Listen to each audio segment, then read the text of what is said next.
Hello everyone, कैसे हैं आप लोग। तो आज हम डिस्कस करेंगे, रिसेंटली वर्ल्ड ट्रेड ऑर्गेनाइजेशन ने एक रिपोर्ट रिलीज की है रिगार्डिंग री ग्लोबलाइजेशन। तो ये री ग्लोबलाइजेशन एक बहुत ही यूनिक और नया कॉन्सेप्ट है। तो थोड़ा सा यहाँ पे ग्लोबलाइजेशन जो कॉन्सेप्ट है उसको समझेंगे यहाँ पे, उसके बाद री ग्लोबलाइजेशन को डिस्कस करेंगे।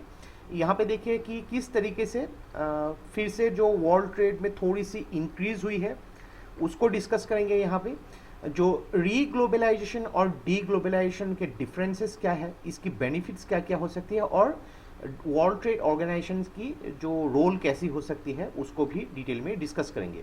तो देखिए आपके GS1 पेपर में जो इंडियन सोसाइटी है, तो उस पॉइंट ऑफ व्यू के हिसाब से बहुत ही इंपॉर्टेंट वीडियो होने वाली है। तो इस वीडियो को अंत तक बिल्कुल देखते रहिएगा। और इससे पहले अगर आप लोगों ने हमारे चैनल को अब तक सब्सक्राइब नहीं किया है तो इसको प्लीज़ सब्सक्राइब कर लीजिए, ताकि आने वाले ऐसे ही वीडियोस के नोटिफिकेशन इसी तरह आपको मिलते रहे। तो चलिए आज का वीडियो शुरू करते हैं। तो 2023 का वर्ल्ड ट्रेड रिपोर्ट जो पब्लिश किया है वर्ल्ड ट्रेड ऑर्गेनाइजेशन ने, मेनली यहाँ पे एक्सप्लोर किया है role of the international trade. तो इंटरनेशनल ट्रेड यहाँ पे बात की जा रही है कि दुनिया में अलग अलग देशों के बीच में जो ट्रेड होती रहती है, चाहे वो एक देश इंपोर्ट करता हो या एक्सपोर्ट करता हो, तो एक देश देखिए अलग अलग देशों के साथ भी ये करता है, उससे इंटरनेशनल ट्रेड की कॉन्सेप्ट को महत्व मिला है यहाँ पे।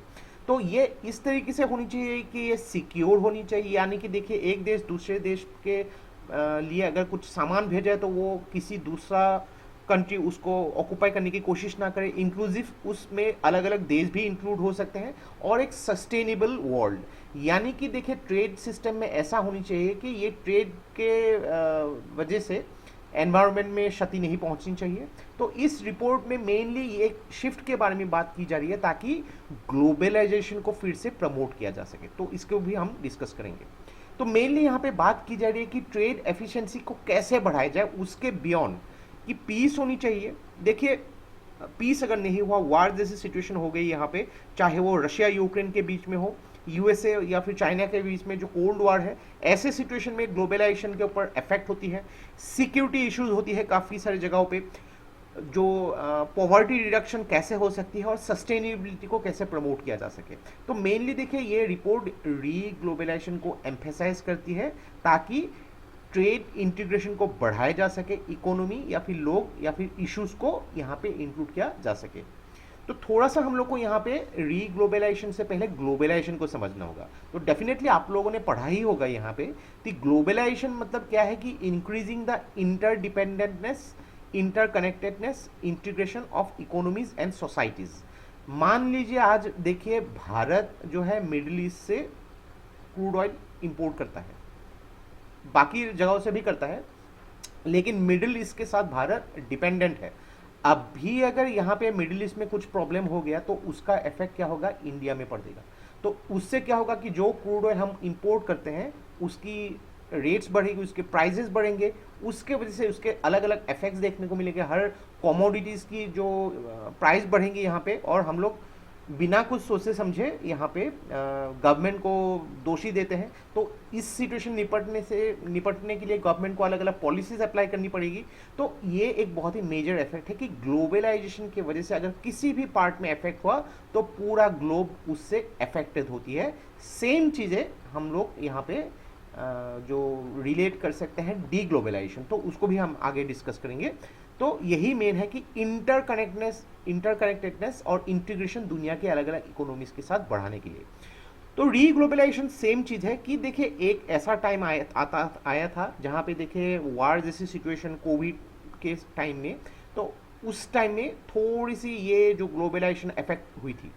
फिर उसके बाद जब से ये स्टार्ट हो गया उसको री ग्लोबलाइजेशन कॉन्सेप्ट बोला गया है, यानी कि इंटरनेशनल ट्रेड को और भी स्ट्रेंथन करना, इकोनॉमिक इंटीग्रेशन को और भी बढ़ाना, और मेनली ग्लोबलाइजेशन इंक्लूसिव होनी चाहिए, यानी कि अलग अलग African countries, south American countries secure होनी चाहिए और सस्टेनेबल होनी चाहिए। मेन तीन कॉन्सेप्ट यहाँ पे यही बोला गया है। तो मेनली यहाँ पे देखें कि जो ग्लोबल चैलेंजेस है उसको एड्रेस किया जा रहा है, चाहे वो जियोपॉलिटिकल टेंशन हो, चाइना से रिलेटेड हो गई, साउथ चाइना सी में हो गई, यहाँ पे मिडिल ईस्ट के प्रॉब्लम्स, इकोनॉमिक इनइक्वलिटी अगर किसी जगह पे है, अगर मान लीजिए कि अफ्रीका के बहुत सारे जगहों पे देखने को मिल सकता है, साउथ अमेरिका के जगहों में देखने को मिल सकता है, एशियन कुछ कंट्रीज में देखने को मिल सकता है, तो इकोनॉमिक इनइक्वलिटी को एड्रेस किया जा रहा है, क्लाइमेट चेंजेस की वजह से कैसे प्रॉब्लम्स हो सकती है, और उसको ग्रेटर तरीके से कोऑपरेट करके ट्रेड इंटीग्रेशन अलग अलग देशों के बीच बढ़ानी चाहिए। तो एक चीज देखें कि वर्ल्ड ट्रेड ऑर्गेनाइजेशन ने कहा है कि 2023 जो साल है, वर्ल्ड ट्रेड जो है लगभग 1.7% तक बढ़ेगी। तो आप देख सकते हैं लीडिंग इंपोर्टर एक्सपोर्टर चाइना लगभग 14.4% जो एक्सपोर्ट करता है वर्ल्ड के टोटल ट्रेड में, यूएस सेकंड नंबर पे है, इंपोर्ट में यूएसए सबसे ऊपर है चाइना, और देखिए इंडिया भी है लगभग 9 नंबर में। तो यहाँ पे आप एक आइडिया लगा सकते हैं कि हम एक्सपोर्ट के मुकाबले में बहुत ही कम है, लेकिन इंपोर्ट में है भले ही, लेकिन देखिए चाइना यूएसए ये दोनों एक्सपोर्ट में भी है इंपोर्ट में भी है। तो एक्सपोर्ट को हम लोग को और भी बढ़ाना पड़ेगा, यहाँ पे एक आइडिया लगा सकते हैं।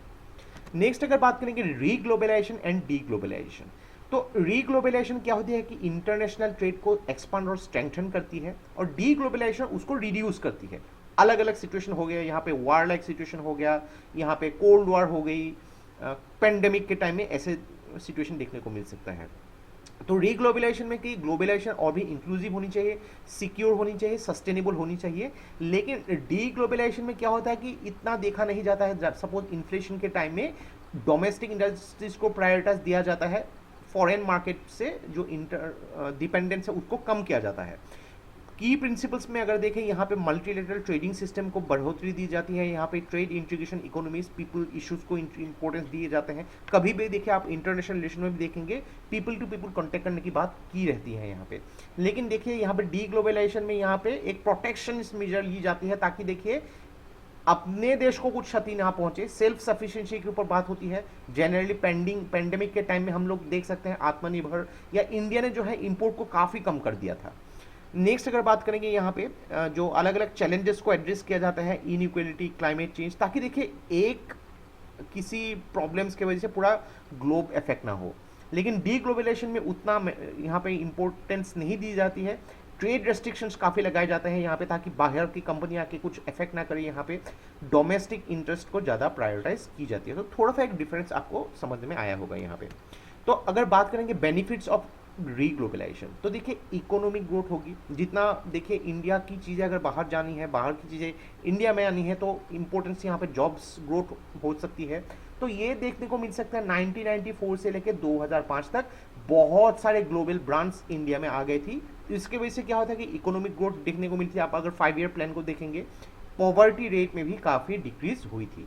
पॉवर्टी एलिवेशन ऑलरेडी यहाँ पे जो कहा है कि यहाँ पे बोला गया है कि लगभग 1.5 पॉइंट्स जो है पॉवर्टी रेट डिक्रीज हुई है हेड काउंट। तो रीग्लोबलाइजेशन क्या करती है, पॉवर्टी एलिवेशन के ऊपर भी यहाँ पे कंट्रीब्यूट करती है, ताकि इकोनॉमिक अपॉर्चुनिटीज और भी मिले, जॉब सिक्योर हो, यहाँ पे और भी स्टार्टअप्स बने, इनकम डिस्ट्रीब्यूशन पूरे इंडिया में हो, तो इनइक्वलिटी कम हो जाती है, तो पॉवर्टी एलिवेशन में भी मदद मिलती है।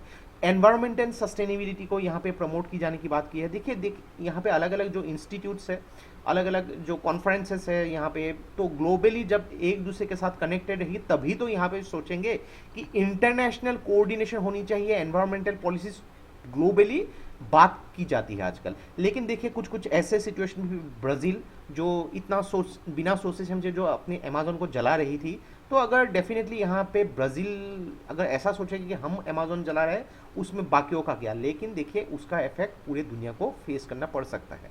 एमिशन रिडक्शन, यहाँ पे जब अलग अलग पॉलिसीज या फिर कुछ डिसीशंस लिए जाएंगे, जैसे कि इंडियन नेशनल डिटरमाइंड कंट्रीब्यूशन के बारे में बात की थी यहाँ पे, तो देखिए यहाँ पे ये एफिशिएंट तरीके से काम करनी होगी। और इंडिया ने 1990 से लेके 2010 तक काफ़ी कुछ चीज़ें यहाँ पे काम की, और एमिशन इंटेंसिटी में भी काफ़ी कम हुई। तो मेनली यहाँ पे देखिए कि इम्पोर्टेंस होनी चाहिए पूरा ग्लोबली यहाँ पे बात करने की, ताकि डोमेस्टिकली भी उसका इफेक्ट देखने को मिल सके।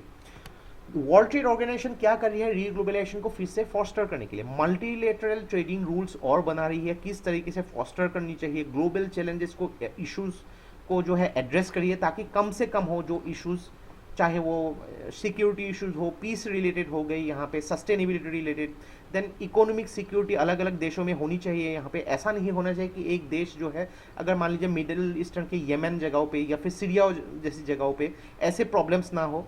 ट्रेड फैसिलिटेशन यहाँ पे होनी चाहिए, इसके लिए मोस्ट फेवर्ड नेशन या फिर डेवलपिंग स्टेटस के बारे में जब बात करती है या फिर लीस्ट डेवलपिंग स्टेटस के बारे में जब कंट्रीज की बात करती है तो उसमें कम से कम टैरिफ लगाया जाए, ऐसे होनी चाहिए। यहाँ पे ट्रेड कॉस्ट डिस्पैरिटीज को यहाँ पे एड्रेस करके उसके ऊपर काम करनी चाहिए। ऐसा नहीं कि कोई देश एक दूसरे देश का बहुत ज़्यादा ट्रेड लगा ले। फॉर एग्जाम्पल चाइना ने जो किया था यूएसए के चीज़ों के ऊपर बहुत ज़्यादा टैरिफ लगा दिया था, तो ऐसे डिस्पैरिटीज नहीं होनी चाहिए। तो ये सब काम वर्ल्ड ट्रेड ऑर्गेनाइजेशन करती रहती है। तो ये था हम लोग का complete analysis regarding the concept of reglobalisation, जो वर्ल्ड ट्रेड ऑर्गेनाइजेशन ने रिसेंटली एक रिलीज किया है रिपोर्ट। तो आशा करते हैं यहाँ वीडियो से आपको बहुत कुछ चीज़ें सीखने को मिला होगा, और ये वीडियो अगर आप लोग को अच्छा लगा इसको प्लीज़ लाइक कीजिए, इसको सब्सक्राइब कीजिए, इसको शेयर कर दीजिए। तो आज के लिए बस इतना ही। देखते रहिए Study Rise. Take care, thank you and जय हिंद।